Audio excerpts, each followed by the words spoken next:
Fearless, donc j'espère que vous allez bien. Donc aujourd'hui, on fait une vidéo un peu spéciale, on va faire une vidéo un peu technique. Donc on va parler étape maquillage. Donc je vais vous informer en fait de chaque étape en ordre et je vais aussi vous informer de quels pinceaux à utiliser et comment les utiliser. Pour les gens qui commencent dans le maquillage, je trouve important de commencer avec une certaine base de pinceaux. Donc à la toute fin de mon vidéo, je vais vous montrer les premiers pinceaux à avoir pour être capable de faire un maquillage complet. Donc sans plus tarder, on va commencer par l'étape numéro 1. Donc la première étape, très simple, ce serait d'aller hydrater la peau. Donc les soins de peau. Donc évidemment, il faut bien nettoyer avant de bien hydrater. Au niveau de l'application d'une crème hydratante, honnêtement, je trouve que les doigts, c'est vraiment la meilleure façon de le faire. Mais ça ne vous empêche pas non plus de soit utiliser votre Beauty Blender ou utiliser un pinceau à fond de teint pour l'appliquer. Donc, l'étape 2 maintenant, ça serait de cibler avec un primer. Un primer, en fait, ce que ça fait, c'est souvent rétablir le type de peau. Donc, disons que j'ai une peau grasse, ça va aller matifier. Disons que j'ai une peau sèche, ça va aller hydrater. Mais ça va surtout tenir le maquillage plus longtemps. Donc, pour l'application d'un primer, encore là, on peut utiliser soit les doigts. Moi, personnellement, je préfère utiliser mon Beauty Blender. Et encore là, si vous appliquez un fond de teint à la maison avec un pinceau, vous pouvez très bien utiliser votre pinceau à fond de teint. Ensuite, la troisième étape serait optionnelle, dans le sens que c'est pas obligatoire. Donc, pour certaines personnes, c'est vraiment important d'aller cibler avec des correcteurs. Donc, des correcteurs un peu jaunes, un peu verts. Donc, pour les gens, mettons, qui ont plus de rougeur, qui ont plus de cicatrices, qui ont plus de boutons d'acné, quoi que ce soit, ils ont besoin d'aller corriger davantage avant d'aller appliquer un anti-cerne. Donc, à ce moment-là, il faut vraiment peut-être aller appliquer avec un pinceau. C'est l'idéal aussi pour avoir une bonne couvrance, mais sinon, on peut aussi utiliser les doigts. Donc, cette étape-là n'est pas obligatoire, c'est vraiment pour les gens qui ont besoin de couvrir davantage. Mais c'est bon toujours à savoir qu'il faut le faire avant d'appliquer le fond de teint ou l'anti-cerne. Donc, ce qui vient après, qui est quand même assez important, c'est l'anti-cerne ou le fond de teint. Ça va dépendre vraiment du type de peau qu'on a. Moi, personnellement, j'aime bien utiliser mon anti-cerne en premier. Donc, l'anti-cerne, il peut être en liquide, il peut être en crème. Ça, c'est à vous de voir. Par contre, pour l'application, il y a deux options. Donc, évidemment, si vous voulez avoir un peu de couvrance, l'idéal, ce serait d'y aller avec un pinceau. Donc, ça peut être un pinceau comme ça ici ou un pinceau comme ça ici. Moi, je trouve que ça va beaucoup mieux quand c'est un pinceau qui est plat. Sinon, synthétique, naturel, peu importe. Donc, si je décide que ce pinceau-là, c'est pour mon anti-cerne, il sera seulement pour mon anti-cerne. Je ne vais pas l'utiliser pour autre chose. Sinon, il y a toujours le Beauty Blender ici. Moi, ce que j'aime bien faire, pour être franche, c'est d'aller tapoter mon anti-cerne en premier pour donner un peu plus de couvrance. Et ensuite, je vais aller le fondre avec mon Beauty Blender. Puis, je trouve que ça fait quand même très lumineux, très hydratant à cause du Beauty Blender. Puis, je trouve que ça fait vraiment plus naturel. Mais encore là, ça dépend toujours si vous voulez un maquillage naturel, un maquillage un peu plus couvrant et si vous êtes plus habile avec les doigts. Mais moi, personnellement, j'aime beaucoup utiliser mon Beauty Blender pour tout ce qui est liquide et crème pour mon teint. Donc, ensuite de ça, tout dépendant si vous avez commencé avec l'anti-cerne ou le fond de teint, ça serait l'autre, dans le fond, donc ce serait soit l'anti-cerne ou le fond de teint qui suivrait. Évidemment, encore là, l'application simple, ça peut être au doigt, si vous voulez quelque chose de vraiment très naturel, de très très léger. Sinon, on peut toujours encore aller cibler avec un pinceau à fond de teint ou un Beauty Blender. Pinceau à fond de teint, moi j'aime beaucoup celui-ci parce que je trouve que ça donne un look plus aérien. Mais il existe vraiment aussi les pinceaux à fond de teint très plats qui vont donner un peu plus de couvrance. Un peu comme ça ici. Donc ça aussi, ça peut être très bien pour l'application du fond de teint liquide ou le fond de teint en crème.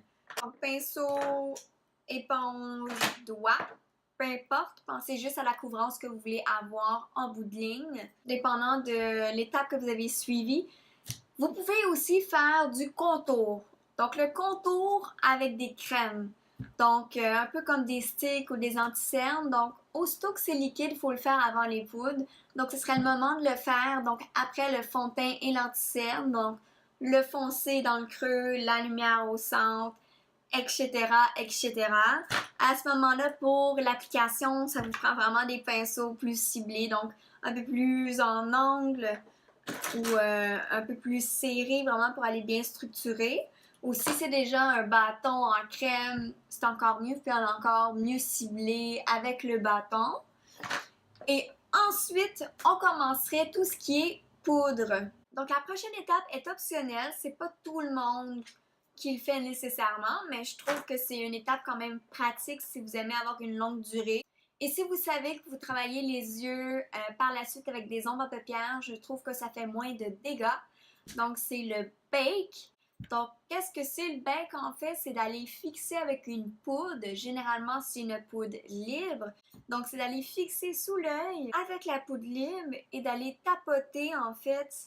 Donc aller tapoter avec la poudre sous l'œil pour aller fixer l'anticerne.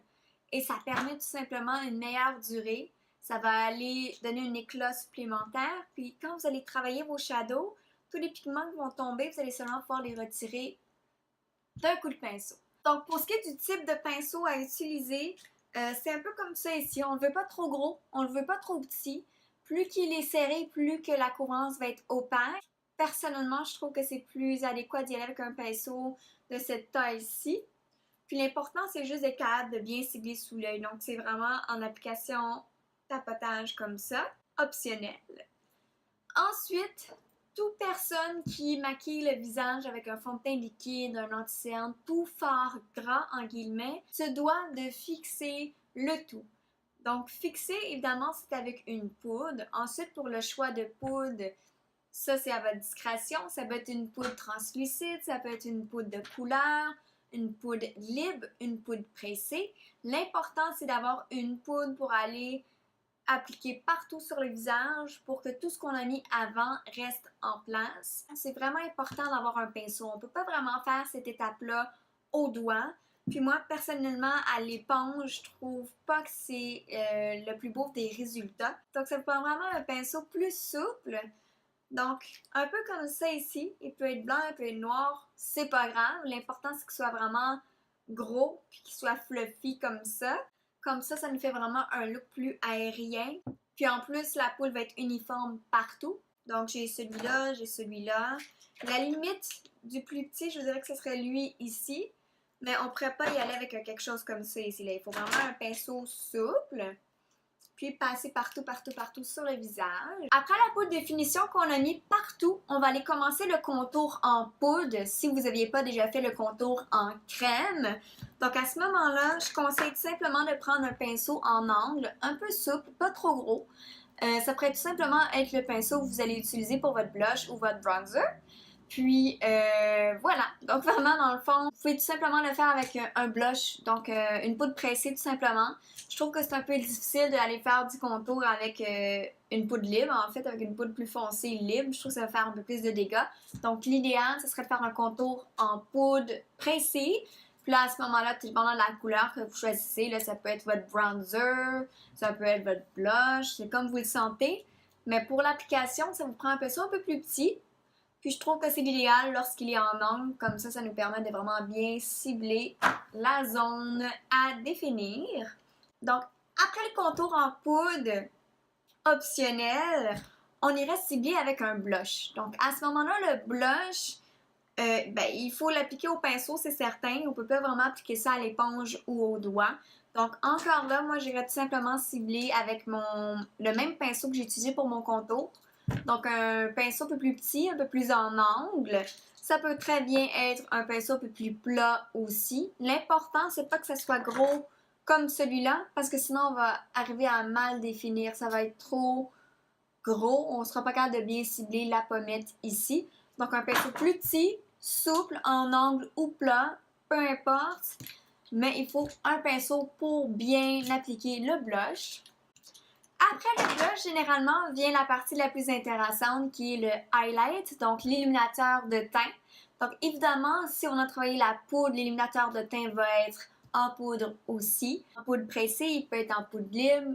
Encore là, c'est à votre discrétion. On doit vraiment aller avec un pinceau. C'est beaucoup plus naturel, beaucoup plus égal, beaucoup plus facile. Donc moi, souvent, honnêtement, je reprends tout simplement mon pinceau à blush contour, bronzer, peu importe. Moi, je garde tout simplement le même pinceau pour faire tout ça. C'est pas nécessaire d'en avoir 4-5, là, ça fait toute la même chose. Juste enlever l'excédent du produit que vous avez utilisé auparavant. Aller chercher le nouveau produit et aller l'appliquer tout simplement. Donc, après le contour, après le highlight, souvent vient les sourcils. Il y a certaines personnes qui préfèrent travailler les yeux en premier avant de faire le teint. Moi, je préfère faire tout ce qui est teint avant les yeux. Donc, à ce moment-là, ça sera à vous de déterminer si vous voulez commencer avec la peau ou si vous voulez commencer avec les yeux. Mais sinon, pour ce qui est du reste du procédé, c'est les mêmes étapes à suivre. C'est juste d'inverser le fond de teint à la fin et on fait les yeux sourcils en premier. Les sourcils, on peut les travailler avec une poudre, on peut les travailler avec un crayon, on peut les travailler avec une crème. Vous pouvez le voir dans une de mes vidéos derrière sur ma chaîne, donc n'hésitez pas à aller le visionner pour voir comment travailler les sourcils parfaitement naturellement. Donc, tout dépendant de la façon que vous travaillez vos sourcils, il existe des pinceaux en ongle comme c'est ici avec des embouts pour peigner les poils. Sinon, il y a tout simplement des pinceaux en angle comme ça ici, ou même encore là des pinceaux très droits comme ça ici. Donc ça, c'est bien pratique lorsqu'on travaille les sourcils avec une crème ou une poudre. Sinon, généralement, lorsqu'on utilise des crayons sourcils, on n'a pas vraiment besoin d'estomper davantage. On a seulement besoin d'aller peigner un petit peu les sourcils d'abord et appliquer le crayon ensuite. Donc, après les sourcils, généralement, on met un primer. Donc, on met une base paupière. Donc, pour les gens qui ont moindrement une paupière qui est un peu plus huileuse ou les gens qui ont des petites rougeurs, c'est l'idéal d'aller fixer avec un primer soit de couleur ou un primer transparent. L'important, c'est d'aller tout simplement le matifier, unifier et ça permet une meilleure durée aux ombres à paupières. L'application, encore une fois, peut se faire au doigt ou avec un pinceau plutôt plat. Donc, comme ça nous permet une meilleure couvrance. Ensuite, évidemment, ce serait les ombres à paupières. Pour travailler les yeux, on a besoin de 3 pinceaux de base. Puis, je considère qu'on peut faire pas mal de tout avec ces 3 pinceaux-là. Donc, le premier, ce serait un pinceau plat. Il peut être plus petit. Je pense pas que ça soit facile d'aller avec un pinceau plus gros. Par contre, donc je dirais que ce serait pas mal à la limite d'un pinceau plat à utiliser pour les yeux. Donc, lui va être utilisé pour tout ce qui est lumière, donc tout ce qui est couleur de base qu'on met partout sur la paupière mobile ou les highlights. Ensuite, on a besoin d'un pinceau souple. Donc, quand je dis pinceau souple, ça peut être un pinceau comme c'est ici, un peu plus court, un pinceau un peu plus long, un peu plus fin, ou ça peut être un pinceau comme ça.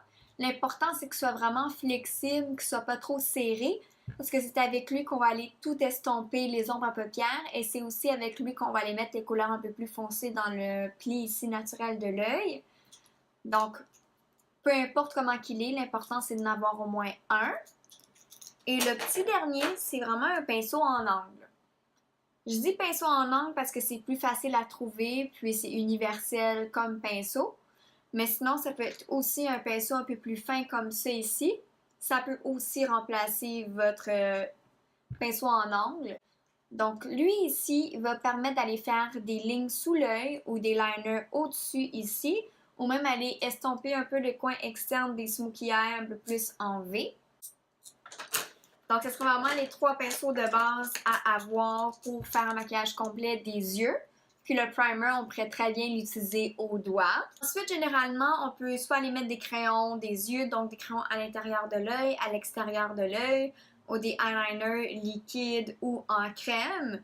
Disons que vous auriez un eyeliner en crème, évidemment, il faudrait un pinceau en angle pour l'utiliser. Sinon, on applique directement le crayon ou directement le liner. Ensuite, étape facile, mascara. Donc là, on n'a pas vraiment besoin de pinceau pour ça. Et ensuite, qui est optionnel, on peut appliquer les faux cils.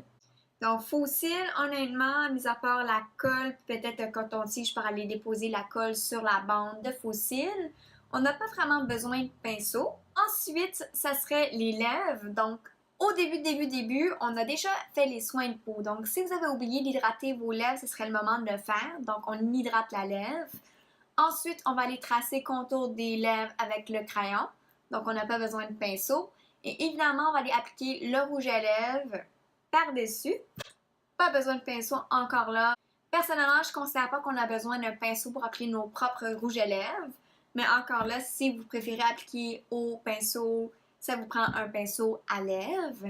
Sinon, si vous voulez mettre un gloss par-dessus et tout, encore là, c'est votre discrétion, mais on commence toujours par crayon des lèvres, ensuite rouge à lèvres ou gloss par-dessus. Et à la toute fin, une des étapes les plus importantes, c'est d'aller fixer avec notre fixateur à maquillage. Donc, c'est vraiment d'aller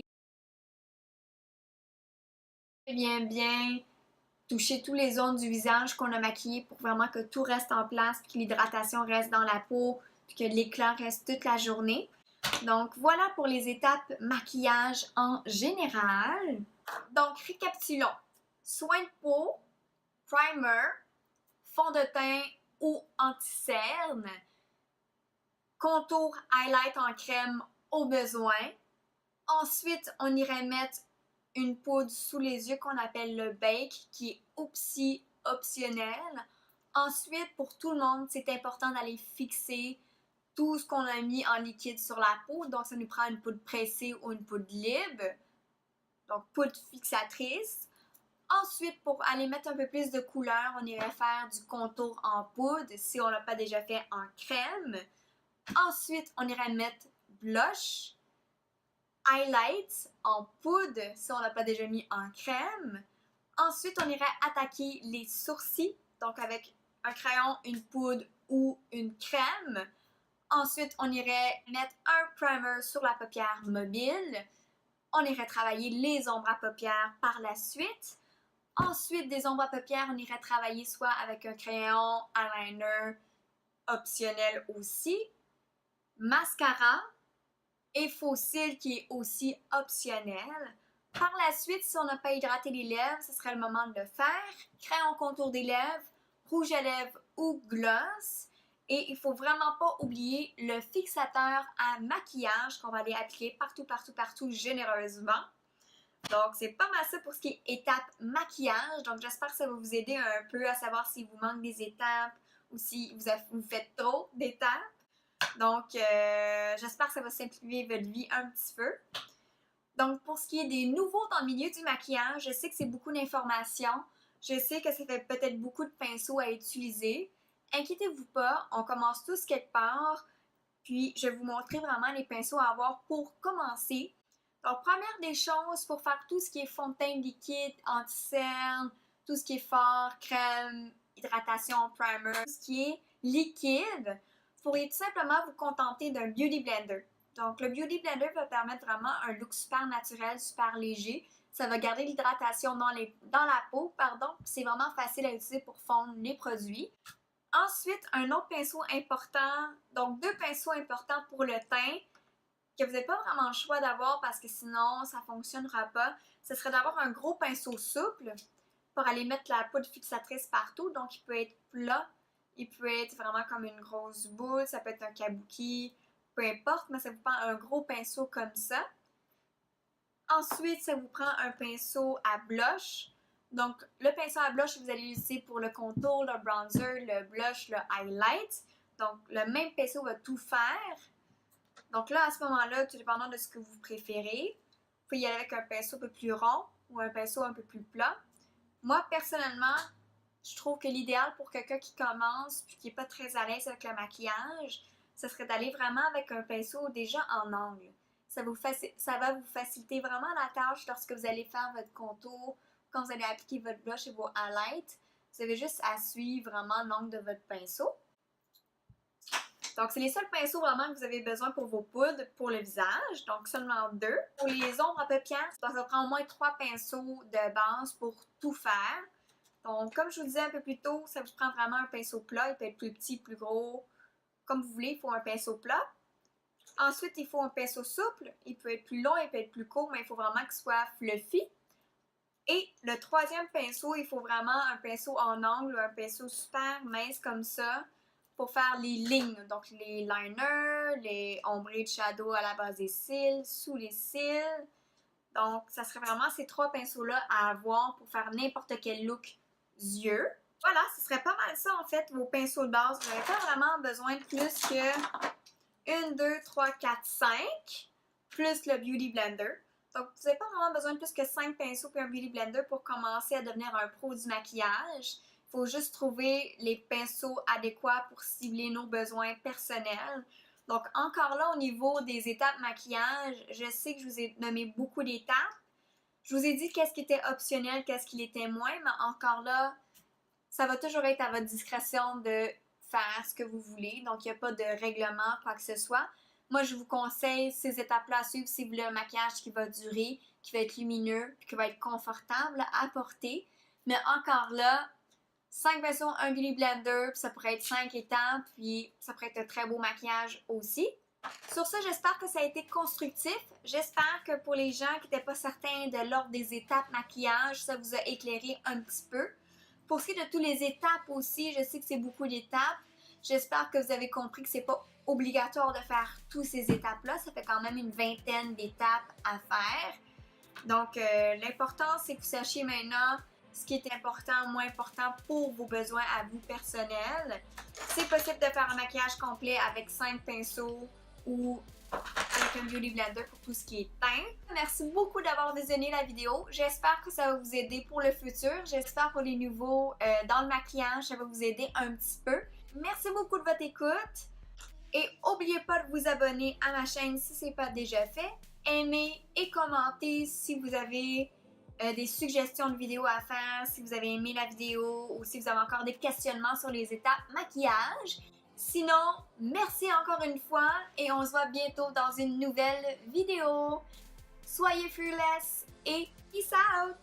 Bye!